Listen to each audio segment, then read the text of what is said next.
Alhamdulillah wassalatu wassalamu ala sayyidina Rasulillah sayyidina wa maulana Muhammad ibn Abdullah wa ala alihi wa sahbihi wa man tabi'ahu wa wala la hawla wa la quwwata illa billah subhanaka la ilma lana illa ma 'allamtana innaka antal alimul hakim wala haula wala quwwata illa billahil aliyyil azim.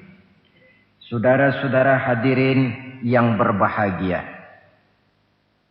salah satu nikmat yang diberikan Allah kepada kita di dalam kehidupan ini ialah bahwa Allah Subhanahu wa taala telah menciptakan segala sesuatu serba berpasang-pasangan.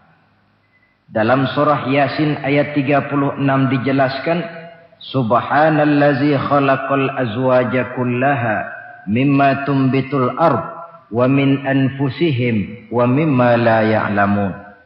Maha suci Allah yang telah menciptakan segala sesuatu itu serba berpasang-pasangan. Dari apa yang tumbuh di permukaan bumi, apa yang ada di dalam diri mereka sendiri, dan apa-apa yang mereka tidak mengetahuinya. Demikianlah kita lihat siang berhadapan dengan malam, benar berhadapan dengan salah, dan laki-laki berhadapan dengan perempuan. Setelah Allah menciptakan segala sesuatu itu serba berpasang-pasangan, maka Allah menetapkan aturan permainan yang mengatur seluruh kehidupan makhluk yang serba berpasang-pasangan itu. Kita tentu maklum, apapun saja yang kita lakukan dan kita perbuat tanpa ada aturan akan berakhir dengan kekacauan. Cobalah kita bikin satu sekolah, buka satu sekolah, tidak usah pakai aturan, tentu kacau. Bikin organisasi tanpa memakai aturan, tentu kacau. Demikian daripada kehidupan ini. Kalau tanpa ada aturan, tentu kekacauan yang akan timbul. Allah pencipta manusia. Allah tahu benar kemampuan maksimal manusia. Oleh sebab itu, aturan permainan yang diturunkan Allah tentu sesuai benar untuk manusia. Satu contoh kecil. Pabrik mobil di Jerman bikin mobil namanya Mercy. Seiring dengan itu dia keluarkan buku petunjuknya. Mobil ini namanya Mercy.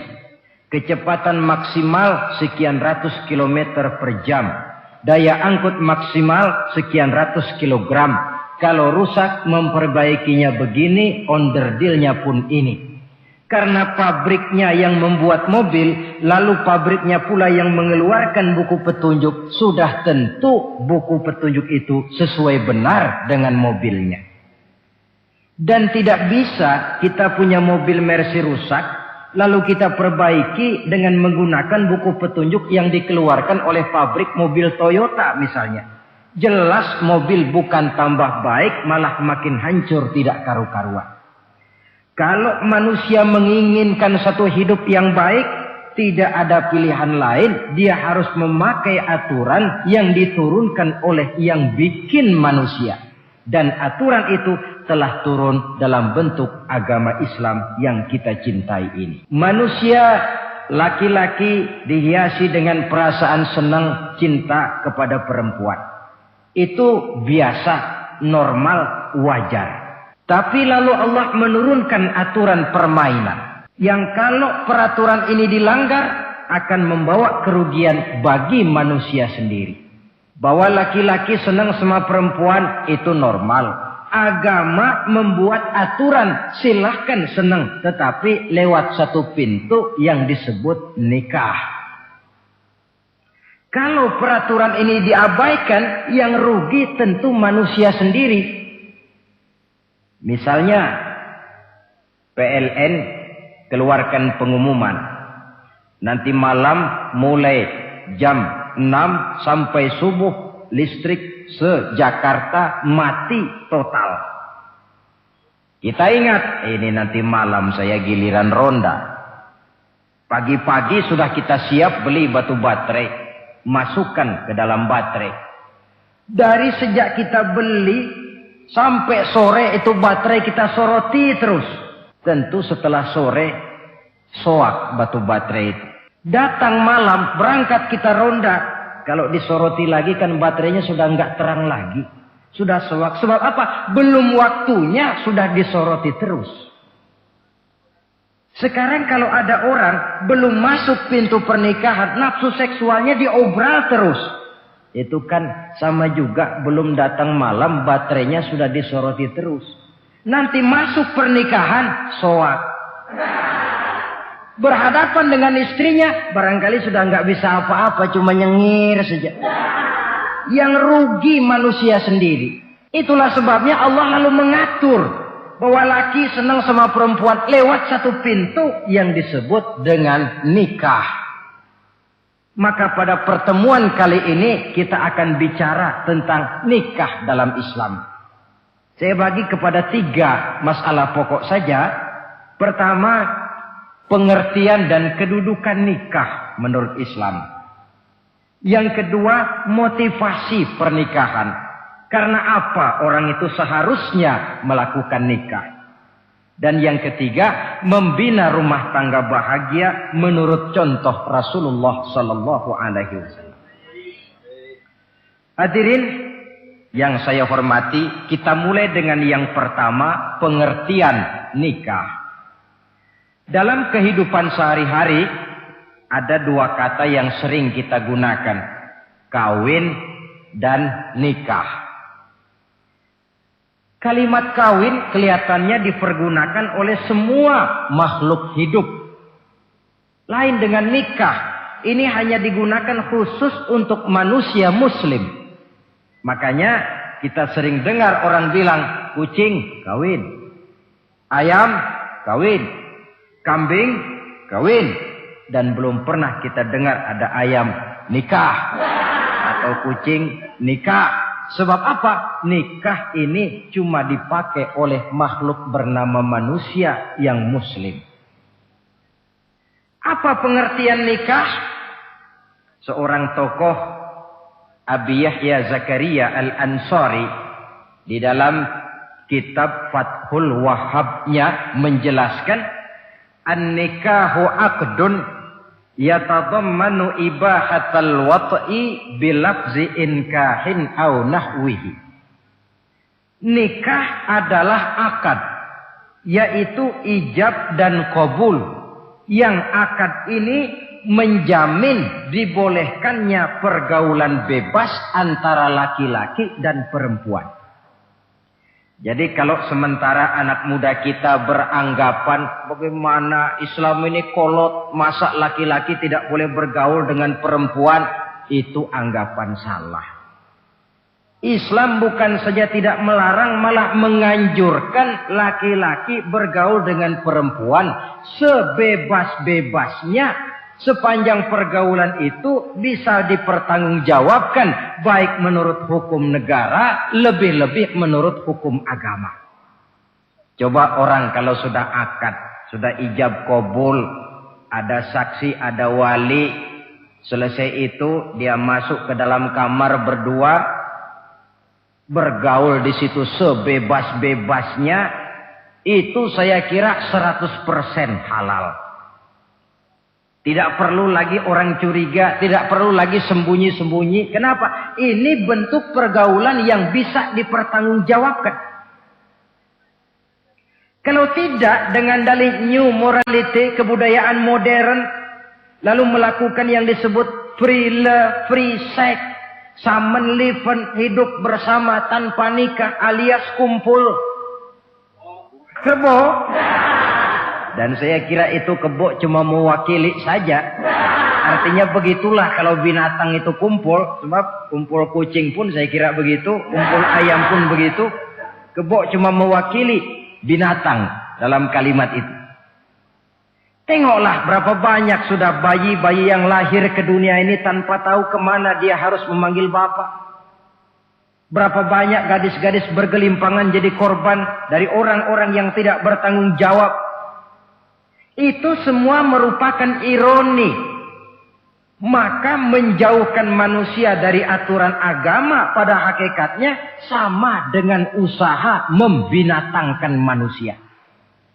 Bahkan kalau manusia sudah jauh dari aturan agama, sanggup berbuat lebih buas daripada binatang. Kita tahu yang namanya bajing itu makanannya cuma kelapa. Tapi bajingan itu bukan cuma kelapa, kabel telepon doyan kok bajingan itu. Jauh lebih buas daripada yang namanya binatang. Maka agama ini mengatur agar manusia sebagai makhluk yang mulia hidup secara mulia. Jangan manusia kita ini, binatang saja. Kalau saudara ada yang punya kucing di rumah,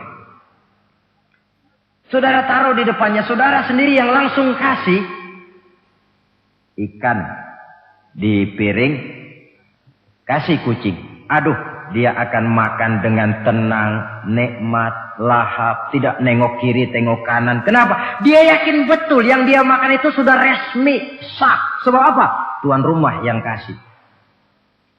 Tapi kalau si kucing ngambil sendiri di dapur, mencuri dia, setelah dapat dia bawa lari, makan pun tidak tenang. Kenapa? Mesti nengok kiri, nengok kanan. Rupanya instingnya pun bekerja. Ini bukan hak saya mencuri. Saudara-saudara, tengok orang yang sudah terlibat dalam pergaulan suami istri yang sah. Itu kan gak perlu tengok kanan, tengok kiri. Gak perlu takut-takut. Kenapa? Sudah sah. Tapi kalau yang bukan istrinya, wah itu sudah seperti kucing nyolong ikan, tengok kiri, tengok kanan, tidak pernah mengalami ketenangan.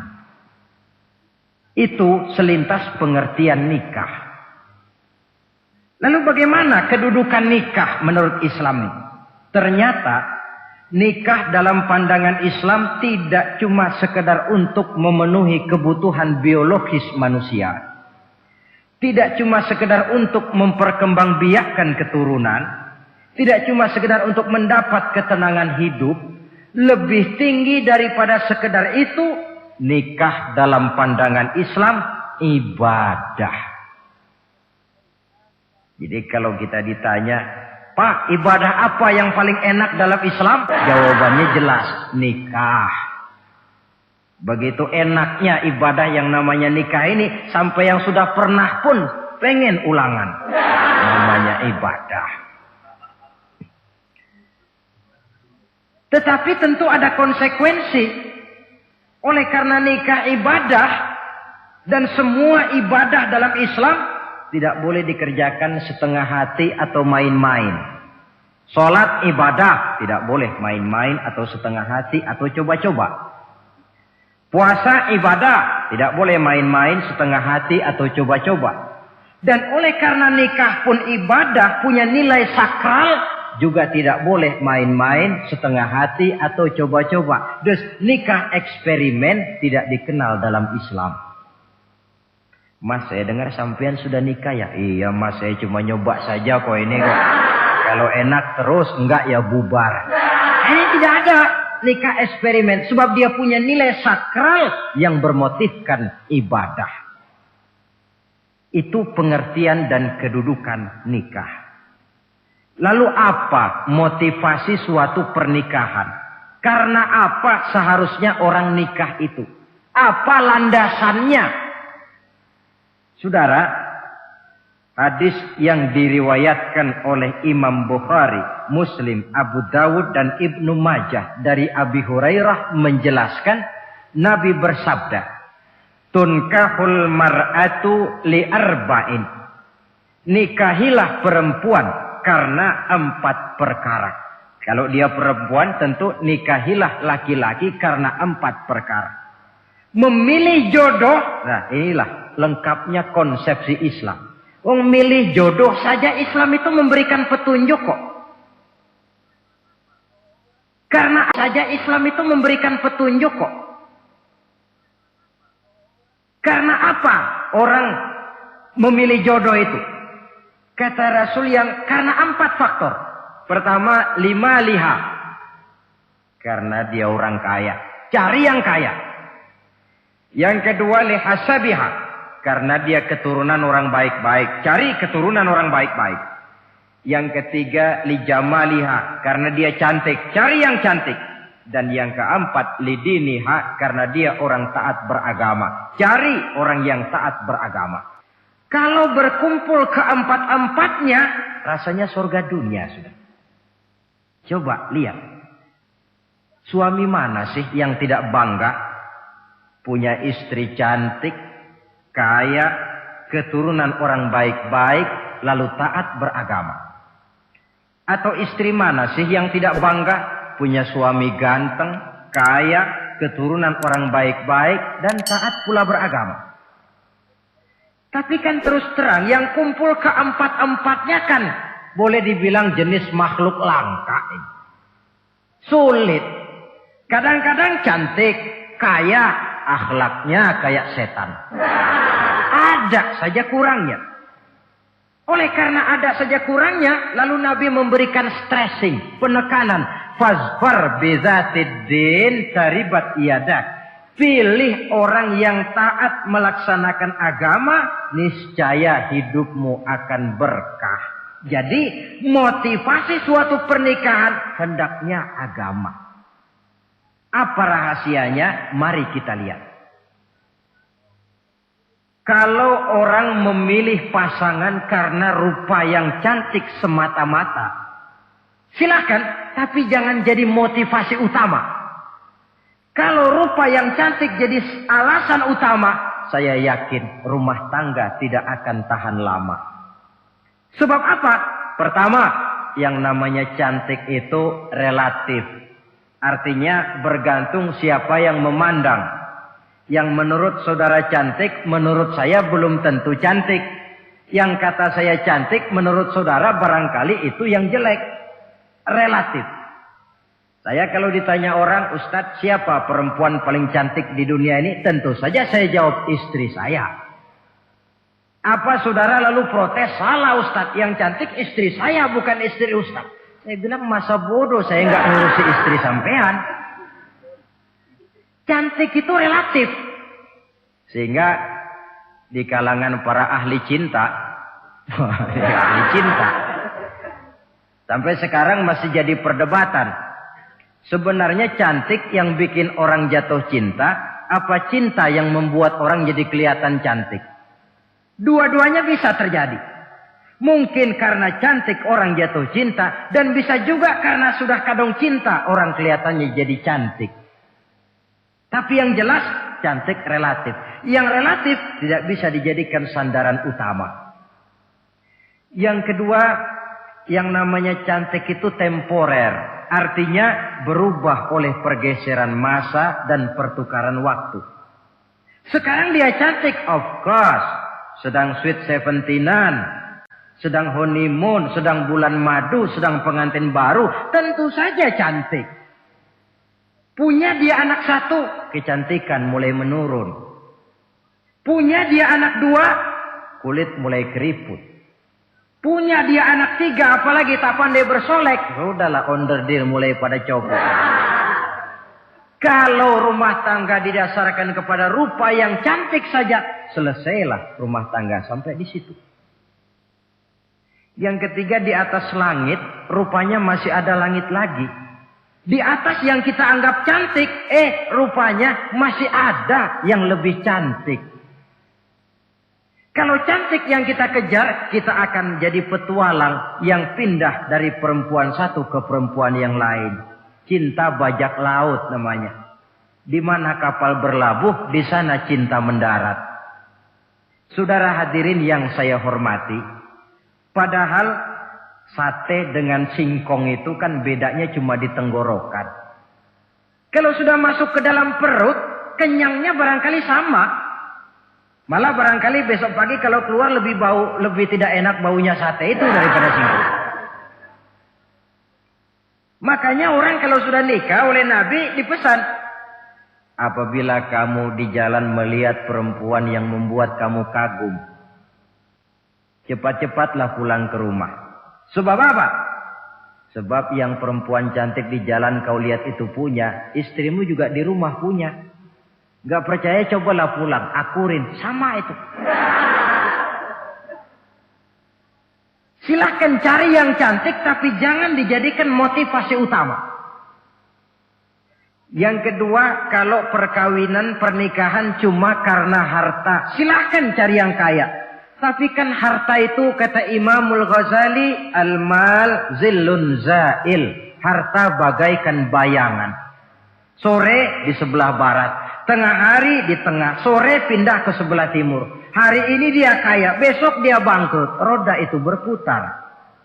Kalau harta dijadikan pilihan utama, boleh jadi dalam hidup berumah tangga ada pepatah, ada uang abang disayang, tidak ada uang abang melayang. Artinya pun rumah tangga tidak akan tahan lama. Yang ketiga, kalau karena keturunan, persilahkan cari keturunan yang baik-baik. Namun toh pada akhirnya orang diajarkan bahwa kita ini mau besar atau tidak, bukan dengan jalan menyempeng kepada kebesaran orang lain, tetapi ditentukan oleh kepribadian kita sendiri. Sekarang kalau karena agama, Nabi berikan penekanan fazfar bizatid din taribat yadak. Pilih orang yang taat beragama, niscaya hidupmu akan beruntung. Apa rahasianya? Tidak lain rumah tangga Rasulullah sallallahu alaihi wasallam. Yang ini artinya kita sudah masuk kepada bagian ketiga, bagaimana membina rumah tangga bahagia menurut contoh baginda Nabi. Saudara, bagaimana sih rumah tangga Rasul itu? Kelihatan dari dua ucapannya. Pendek, singkat, tapi punya pengertian filosofis yang mendalam. Dua kalimat saja beliau bilang tentang rumah tangganya, yaitu baiti jannati. Rumah tanggaku laksana sorga bagiku. Bayangkan, kalau seorang suami sudah mampu berkata macam begitu, bahagia hidupnya. Ini barangkali tantangan buat kita semua. Mampukah kita di rumah tangga berkata semacam perkataan beliau tadi? Baiti jannati, rumah tanggaku laksana sorga bagiku. Padahal dari sejarah kita baca, Rasul itu rumahnya kecil. Tidurnya di atas pelepah daun korma. Sampai berbekas di pipinya. Sarapan paginya seteguk zam-zam, sepotong roti, kadang-kadang 3 butir korma. Tempat tidurnya bukan alga spring bed atau Dunlopillow macam kita punya. Di rumahnya tidak ada mebel spaghetti model yang lagi ngetop-ngetopnya. Entoh di tengah rumah macam itu, beliau sanggup berkata, baiti jannati. Kenapa kita yang hidup di zaman di mana fasilitas mestinya lebih menunjang, kok malah banyak yang berkata sebaliknya? Baiti nari, rumah tanggaku laksana neraka bagiku. Padahal dilihat dari segi materi, rumahnya bertingkat, mobilnya serba berkilat, uangnya banyak berlipat-lipat, istri pun cantik memikat.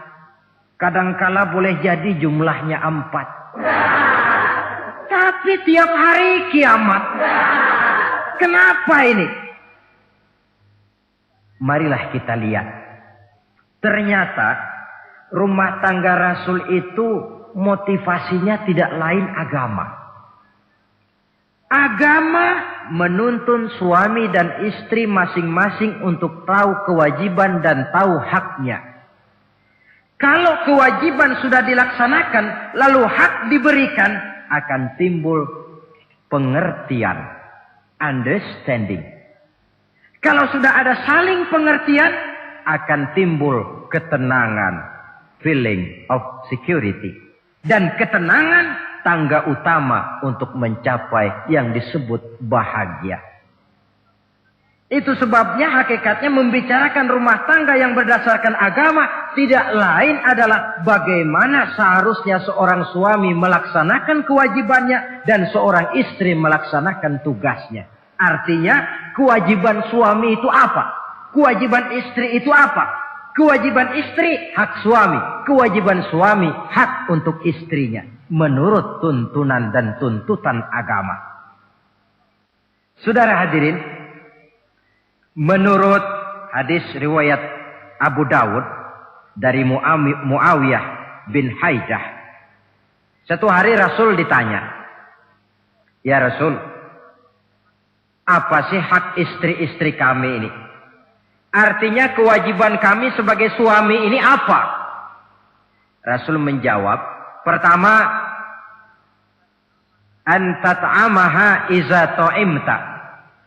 Kau beri istrimu makan sebagaimana engkau makan. Kewajiban seorang suami. Tetapi seorang istri pun, kalau sudah diberikan nafkah oleh suaminya untuk mengatur makanan, dia harus pandai mengaturnya dengan sebaik-baiknya. Menu yang teratur, gizi yang lengkap, dan saya kira yang namanya 4 sehat 5 sempurna itu kan tidak berarti bahwa hidup ini harus serba mewah, tidak. Yang penting ada variasi sehingga tidak merangsang suami untuk makan di luar. Jangan misalnya tahu suaminya senang jengkol lalu tiap hari saja jengkol. Itu kan bisa kejengkolan suami. Dengan demikian, masalah yang kelihatannya sepele tetapi yang sebenarnya bisa menjaga keharmonisan atau malah keretakan rumah tangga harus kita perhatikan dengan sebaik-baiknya.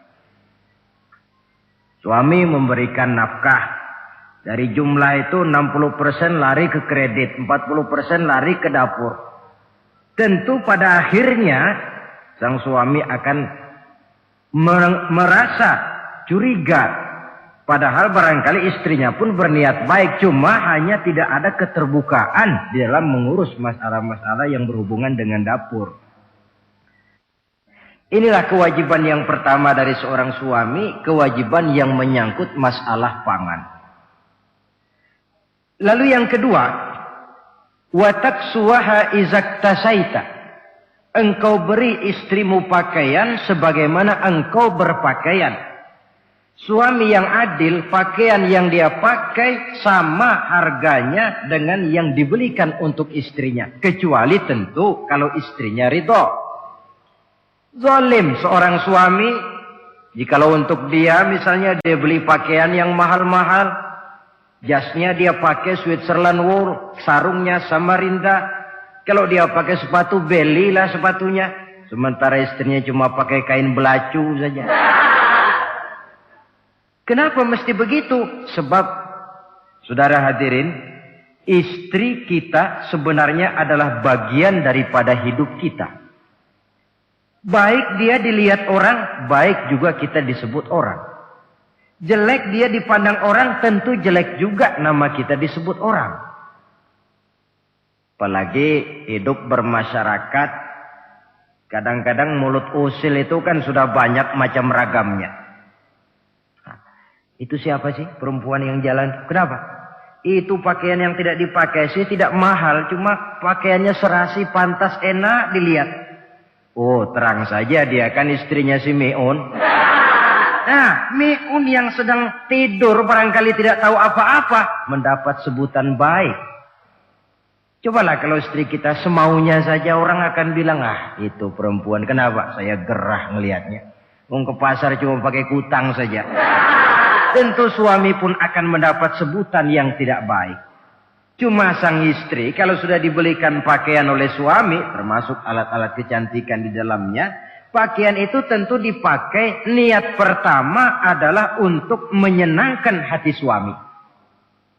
Seorang istri yang memakai bedak untuk menyenangkan suami misalnya, tiap polesan bedak ada pahalanya. Dia pakai lipstik untuk menyenangkan hati suaminya, tiap goresan lipstik ada pahalanya, bernilai ibadah. Ini kewajiban yang kedua. Yang ketiga, wala tadribil wajha. Kalau marah, jangan memukul muka. Maksudnya apa ini? Kewajiban memberikan perlindungan. Sehingga si istri merasa ada tempat dia mengadu. Jangan memukul muka. Maksudnya apa ini? Kewajiban memberikan perlindungan. Sehingga si istri merasa ada tempat dia mengadu. Ada tempat dia melarikan persoalan, ada tempat dia bergantung. Kalau marah jangan memukul muka. Dan memukul itu pun upaya terakhir. Kalau tidak bisa dengan kata yang lemah lembut, agak sedikit keras katanya. Kalau dengan kata yang keras tidak juga bisa pisah tempat tidur. Kalau memang tidak bisa juga dengan pukulan yang tujuannya bukan untuk menyakiti, tetapi untuk mendidik. Allah tadribal wajha. Kalau marah jangan memukul muka. Dan memukul pun bukan jalan pertama, tapi upaya terakhir dengan tujuan bukan untuk menyakiti, tapi untuk mendidik sang istri. Kewajiban untuk memberikan perlindungan. Yang keempat, wala tuqabbih. Jangan memburuk-burukan istrinya. Kewajiban menjaga nama baik. Sebab apa? Dalam satu bahasa yang indah, Al-Quran menjelaskan bahwa suami istri itu laksana pakaian. Hunna libasul lakum wa antum libasun lahunna. Istri pakaian untuk suami, suami pakaian untuk istri.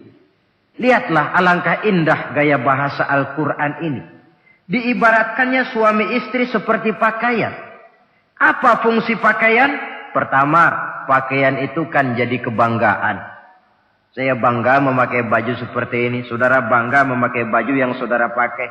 Artinya seorang suami harus berusaha menjadi suami kebanggaan istri.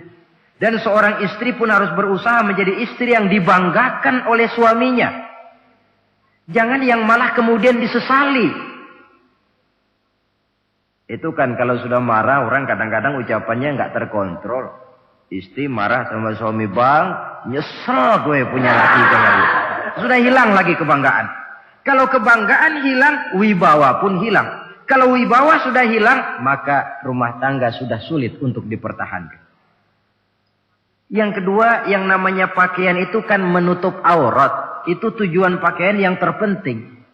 Artinya di sini, kalau seorang istri mempunyai kekurangan, suamilah yang menutupi. Kalau seorang suami mempunyai kekurangan, istri juga harus berusaha menutupi. Jangan kekurangan suami diceritakan di pasar umum. Atau kekurangan istri dibuka di mana-mana. Itu namanya suami istri tidak berfungsi sebagai pakaian, malah justru saling membuka aurat masing-masing. Iyalah kadang-kadang penyakit ini. Kadang-kadang yang namanya perempuan dari rumah itu berangkat ngaji katanya. Sampai di pengajian apa? Suaminya diakur-akurin. Bayu bagaimana suami? Wah, suami saya payah. Dipayahkannya suaminya di mana-mana. Atau aib dan kekurangan istri diceritakan di mana-mana. Orang bertanya, gimana mas istrinya? Oh, gak maju. Loh, kenapa istrimu kan cantik? Iya, soal cantik sih iya, tapi tidurnya kok ngiler ini. Nah, ini kan nggak perlu yang macam begini ini. Tidak bisa menjaga apa yang disebut security informasi. Fungsi pakaian sebagai suami istri tidak berjalan di dalamnya. Saling menjaga kehormatan diri. Ini yang keempat. Yang kelima, wala tahjur illa fil bait.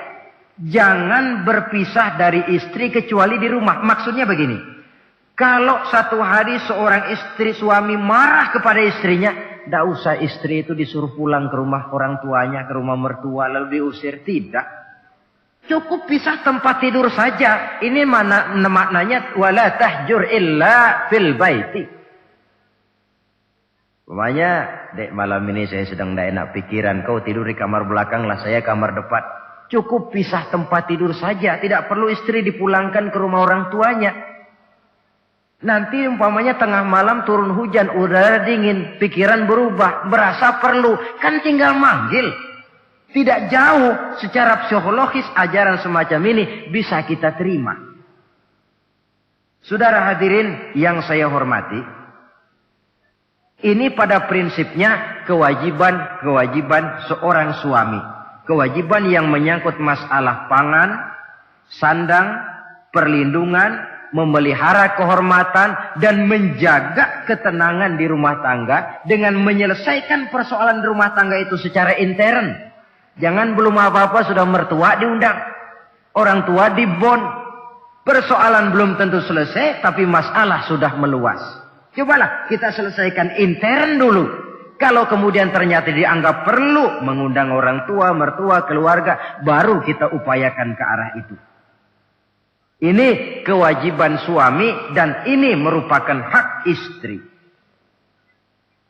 Lalu bagaimana kewajiban istri sekarang ini? Istri kewajibannya merupakan hak untuk suami. Saudara, dari hadis yang diriwayatkan Imam Ibnu Majah dari Ali bin Yazid dari Abi Umamah, Nabi bersabda, "Mastafadal mu'minu ba'da taqwallahi azza wa jalla khairan lahu min zaujatin salihah." Bagi seorang mukmin, sesudah dia mempunyai sifat takwa kepada Allah, tidak ada yang lebih membawa manfaat selain daripada istri yang salihah. Istri solehah itu yang bagaimana? Yang hidup mampu melaksanakan kewajibannya. Apa kewajibannya? Kata Nabi, pertama, in amaroha ata'athu. Kalau diperintah, dia taat. Kewajiban istri yang pertama, taat kepada suaminya. Begitu besar kewajiban taat kepada suami, sampai-sampai Nabi pernah menyatakan, "Lau kuntu amiran ahadan ayyasjuda li ahadin la amartul mar'ata an tasjuda li zawjiha." Kalau saja boleh, kata Nabi, aku memerintahkan manusia sujud kepada sesama manusia, tentu aku perintahkan istri untuk sujud kepada suaminya. Untung saja sujud kepada manusia tidak boleh. Kalau boleh, istri itu disuruh sujud kepada suami. Tentu karena besar hak suami atas dirinya. Yang kedua, ibadah sunnah tidak mendapat izin suami juga bukan saja tidak berpahala, malah berdosa. Umpamanya, pengantin baru, si istri kebetulan santri, malam minggu pesta, besoknya hari Senin, si istri sudah kadang biasa hidup sebagai santri, hari Senin puasa sunnah. Dia bilang sama suaminya, "Bang, besok saya mau puasa sunnah nih, hari Senin." Kata suaminya, "Kalau kau puasa juga kau kejam. Lalu kau puasa aku disuruh ngapain?" Tidak diizinkan oleh suami, dia puasa juga. Bukan saja tidak mendapat pahala, malah berdosa. Sampai amalan yang sunnah pun tidak diizinkan oleh suami, berdosa. Apalagi amalan yang mubah. Apalagi amalan yang tidak ada dasar hukumnya, perintahnya. Sepanjang perintah suami tidak untuk maksiat kepada Allah, istri wajib untuk taat. Dalam hadis lain kita temukan Nabi bersabda, "Idza da'ar rajulu imra'atahu ila firashihi." Kalau seorang suami memanggil istrinya ke tempat tidur. Ini bahasa kinayah. Manggil ke tempat tidur kan tentu nggak perlu penjelasan. Masa mau nyambal di tempat tidur kan enggak. Fa'abat. Si istri tidak mau. Lantaran istri tidak mau, suami jengkel. Fabata ghadbana 'alaiha. Sampai dalam jengkelnya tidur. La'anat hal malaikatu hatta tusbiha. Istri macam itu dilaknat, dikutuk oleh malaikat sampai datang waktu pagi. Kewajiban untuk taat. Namun sebaliknya, seorang suami pun jangan mentang-mentang istri wajib taat lalu overacting. Segalanya main tunjuk, segalanya main komando, segalanya main perintah. Sebab contoh yang diberikan oleh Rasul tidak begitu. Rasul kita baca dalam sejarah menjahit bajunya sendiri, memperbaiki kasutnya sendiri. Artinya yang bisa ya dikerjakan tanpa harus menggantungkan semuanya kepada sang istri. kewajiban untuk taat. Nah, penutup tentang taat ini ada sebuah hadis pula di mana baginda Nabi bersabda, ayyumam ra'atin matat wa zawjuha anha radin dakhalatil jannah. Kalau seorang perempuan meninggal dunia, suaminya ridho kepadanya, maka perempuan itu akan masuk surga. Artinya, kalau seorang istri meninggal, ya dia tukang ngaji, ya tukang sholat, ya suka puasa, ya gemar sedekah, tapi meninggal suaminya tidak ridho, pintu surga belum dibukakan sampai suaminya ridho kepadanya. Ini menggambarkan tentang besarnya kewajiban taat seorang istri kepada suaminya. Ini kewajiban pertama. Lalu kewajiban yang kedua kata Nabi, wa in nazara ilaiha sarrathu. Kalau dipandang oleh suaminya, dia pandai menggembirakan, menyenangkan hati suaminya. Menjadi istri yang pandai menyenangkan hati suami. Siapa contohnya? Kita lihat misalnya istri Nabi, di antaranya Sayyidatuna Khadijah radhiyallahu anha. Ketika Nabi pertama kali menerima wahyu berhadapan dengan malaikat Jibril, beliau kembali ke rumah dengan tubuh gemetar. Setibanya di rumah beliau berkata, "Zammiluni ya Khadijah." Khadijah, selimuti saya. Kenapa, Bang? Barusan datang malaikat Jibril, dia katakan begini-begini, saya khawatir Khadijah. Khadijah tahu suaminya sedang gelisah. Sebagai istri yang bijak beliau tampil, apa katanya? Kalla ma yukhzikallahu abada. Tidak apa-apa bang, jangan khawatir, Allah tidak akan menyusahkan abang buat selamanya. Ini istri yang pandai menyenangkan hati suami. Suami pulang dagang dari pasar, rugi. Istri tampil, itulah bang romantikanya dagang. Rugi. Istri tampil, itulah bang romantikanya dagang. Masa selamanya saja untung sekali-sekali lah, rugi. Si suami kan tidak terlalu pusing kepalanya. Jangan sudah di pasar rugi, sampai rumah istri pidato, peletar-peletor macam petasan. Dasar suami goblok, dagang saja rugi. Sudahlah di pasar rugi, sampai ke rumah digoblok-goblokin. Itu nanti suami kan bisa kena penyakit yang disebut broken home. Penyakit nggak betah di rumah. Seorang istri kalau suami sudah kena penyakit tidak betah di rumah, itu mesti siap-siap mental untuk dimadu. Nah, jadi kalau tidak dimadu bagaimana? Berusaha bikin betah suami di rumah. Suami pulang kantor jam 2, setengah 2 dandan, kalau perlu setel habis. Kalau perlu, kelihatan suami akan datang, bukakan pintu, sambut dengan senyum. Apalagi kalau senyumnya Pepsodent. Saya kira suami bagaimanapun lelahnya, peras keringat, banting tulang, pulang mencari nafkah. Kalau kembali di rumah disambut dengan senyum, hilang capeknya. Tapi bayangkan, sudahlah di kantor capek, peras keringat, banting tulang. Sampai pula di rumah yang nyambut cuka sama kukusan. Udah asem, monyong. Nah, suami mana yang kerasan tinggal di rumah? Menjadi istri yang pandai menggembirakan, menyenangkan hati suaminya. Bahkan diizinkan bohong untuk menyenangkan hati suami. Umpamanya, suami kebetulan habis obyeknya gol. Karena ingin menyenangkan istri, mampir di pasar beli kain batik. Si suami tidak tahu bagaimana kain batik yang bagus, beli saja sembarangan. Sudah kainnya kasar, warnanya norak, harganya yang mestinya murah jadi mahal. Dibawa pakaian itu pula. Istri lihat dan tahu kalau ini batik jelek, norak, kasar, harganya pun murah. Tapi dia ingin menyenangkan hati suaminya. Suaminya tanya, bagaimana dek kain batik ini? Waduh bang, bagus betul kain ini. Pinter bener abang milih warna ini. Memang yang kayak begini ini bang. Coba lihat tetangga kita, mana ada yang pakai kain kayak begini. Ya memang gak ada, jelek. Suami senang tentu. Lalu kain itu oleh istrinya, ngaji dipakai, keundangan dipakai, tidur dipakai, masak dipakai, nyuci pun dipakai. Suami makin bangga, wah kain yang saya beliin dipakai terus ini.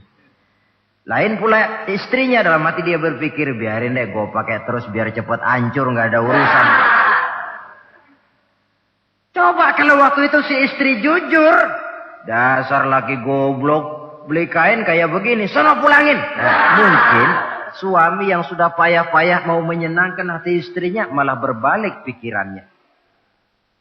Saudara hadirin, ini kelihatannya penting untuk menjaga suasana keharmonisan di dalam kehidupan berumah tangga. Begitu pula pengertian seorang suami. Rasul pernah pulang dari masjid agak larut malam, rupanya banyak orang bertanya. Ketuk pintu, Assalamualaikum. Sampai 3 kali tidak dibukakan pintu. Rupanya Aisyah lelap benar tidurnya. Rasul sadar beliau pulang kemalaman. Dan tahu istrinya capek bekerja di waktu siang. Asyraful anbiya wal mursalin ini menghormati istrinya. Salam 3 kali tak dibukakan pintu. Bukan marah. Malah gelar sorban di depan pintu. Di situ beliau tidur. Tengah malam Aisyah mau sholat. Buka pintu, terkejut lihat suaminya tidur di depan pintu. Dibangunkan. Begitu dibangunkan, Rasul lebih dahulu berkata, Aisyah, maafkan saya. Saya pulang terlambat memang sebab banyak yang bertanya di masjid. Sudahlah tidur di depan pintu. Begitu dibukakan, beliau dulu yang minta maaf. Sulit jadi suami semacam ini. Yang enak kalau sudah nggak dibukain pintu, istri kepulesan, lalu sekali buka pintu, kan yang enak kita tunjuk jidatnya. Lo tidur kayak tembok ya. Saudara hadirin, menjadi istri yang pandai menyenangkan hati suaminya. Sebab tidak ada seorang suami bisa sukses. Baik di medan tugas, di masyarakat, di kantor, di toko, di tempat manapun. Kalau tidak ditunjang oleh peran serta dari para istrinya. Karena itulah perempuan walaupun peranannya tidak begitu kelihatan, sebenarnya sangat menentukan. Seorang suami yang jujur, polos, lugu, sederhana, sanggup menjadi koruptor ulung karena didorong-dorong oleh istrinya. Merangsang ketamakan suami. Istri dibakar oleh tetangganya. Bang, kenapa? Kau kan di kantor kepala bagian. Lalu, tangga kita pegawai kecil saja bang. Tapi coba lihat istrinya kalau pakai gelang kayak pelek beca bang gelangnya. Kau kepala bagian gak bisa beliin saya macam gitu, kepala bagian goblok. Lalu bagaimana Bu, gaji saya kan sudah jelas segitu. Iya, kamu kan kepala bagian. Apaan kayak di kantor sabet. Kalau sudah main sabet-sabetan begini, sudah merangsang suami untuk berbuat yang tidak baik. Kecil, tidak begitu kelihatan, tapi sangat menentukan. Istri yang soleh, yang bisa melaksanakan kewajibannya, yaitu pandai menyenangkan hati suaminya. Ini kewajiban istri yang kedua. Yang ketiga, wa in aqsama alaihi abarrathu. Kalau suami memberikan sesuatu, dia pandai berbakti. Menjadi istri yang pandai bersyukur kepada suami. Kita ingat ketika pulang Mi'raj kan Rasul bercerita. Saya dalam perjalanan itu diperlihatkan neraka, kata Rasul. Saya lihat kok isinya kok lebih banyak perempuan daripada laki-laki. Nah, sahabat heran, ya Rasul, lebih banyak perempuan? Iya. Apa mereka tidak sholat? Sholat.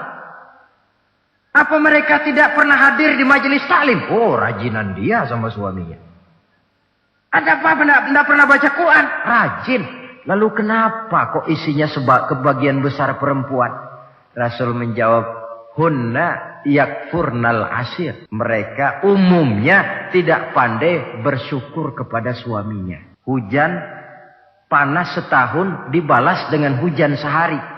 Kalau suaminya sedikit salah, sudah kehilangan pertimbangan, tertutup seluruh kebaikannya. Yang kelihatan cuma salahnya saja. Maka sebaiknya di dalam hidup berumah tangga, baik suami maupun istri itu masing-masing sedia timbangan. Kalau satu saat suami salah, istri ambil timbangan. Timbang, suami saya salahnya ini, jasanya ini.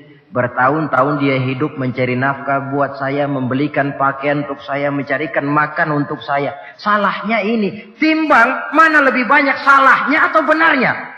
Dengan demikian kita akan bisa menghasilkan keputusan objektif. Giliran istri yang salah, suami yang ambil timbangan, ukur mana lebih banyak, baiknya atau salahnya. Kalau tiap kita masing-masing punya timbangan, insya Allah nilai-nilai objektif dari suatu pertimbangan akan bisa kita temukan dalam mengambil keputusan. Istri yang pandai berbakti membalas budi daripada suaminya. Kewajiban yang keempat dari seorang istri, wa in ghaba anhu nasahathu fi nafsiha wa malihi. Kalau suami tidak ada di rumah, dia pandai menjaga kehormatan dirinya dan pandai menjaga harta suaminya. Tidak mencari kesempatan dalam kesempitan. Suami lembur, istri ngompreng. Dan pandai menjaga harta suaminya. Nah, coba lihat. Kalau seorang suami ada uang di kantongnya 100 rupiah. Ada tukang minta pengemis. Istri ambilkan saja tanpa izin suaminya uang di kantong suami 100. Dia sedekahkan. Niatnya tentu baik. Si istri dapat dosa. Si suami dapat pahala. Perbuatan sodakohnya itu betul. Tapi mengambil uang tanpa izin suami itu yang salah. Dan ternyata salah itu lebih besar daripada pahala yang dia lakukan lantaran bersodakoh itu. Kalau ini terwujud, maka suasana saling mempercayai akan tumbuh. Kalau sudah saling mempercayai, rasanya akan terwujud kedamaian dan ketenangan. Suami meninggalkan rumah dengan perasaan tenang, istri pun melepas suami dengan perasaan damai, tanpa was-was, tanpa curiga, dan sebagainya. Dan ini modal yang paling utama, mewujudkan saling kepercayaan dalam membina hidup bahagia.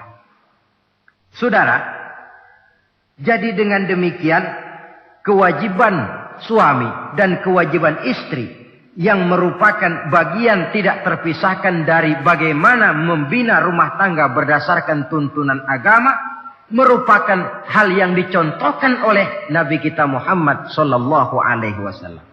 Dengan satu kesimpulan, rumah tangga Nabi bahagia karena rumah tangga itu disinari oleh ajaran-ajaran agama. Sehingga timbul saling pengertian membawa kepada ketenangan. Dan ketenangan sesungguhnya tangga utama mencapai rumah tangga bahagia. Tanpa materi orang memang sulit untuk bahagia. Tapi materi semata-mata bukan merupakan jaminan bahwa orang akan hidup bahagia. Banyak isak tangis berbunyi di rumah-rumah mewah. Dan banyak sendak gurau, tawa dan canda, tawa lerai di rumah-rumah sederhana. Artinya suka dan duka, sedih dan gembira, susah dan bahagia. Bisa ada di gubuk reot dan bisa juga ada di rumah mewah. Ternyata bukan harta semata-mata yang menopang dan menjamin hidup itu akan bahagia. Tapi satu rumah tangga yang dipancari oleh sinar agama. Di bawah naungan ridho dari Allah subhanahu wa ta'ala. Si istri taat melaksanakan ajaran agama. Suami taat, lalu anak-anak pun hidup dalam suasana yang religius. Dari sana tumbuh pancaran sinar keagamaan. Irama agama mengalun dalam kehidupan rumah tangga kita. Berfungsilah dengan demikian rumah tangga sebagai tempat di mana kita mengamalkan ajaran agama kita. Alangkah nikmat satu rumah tangga.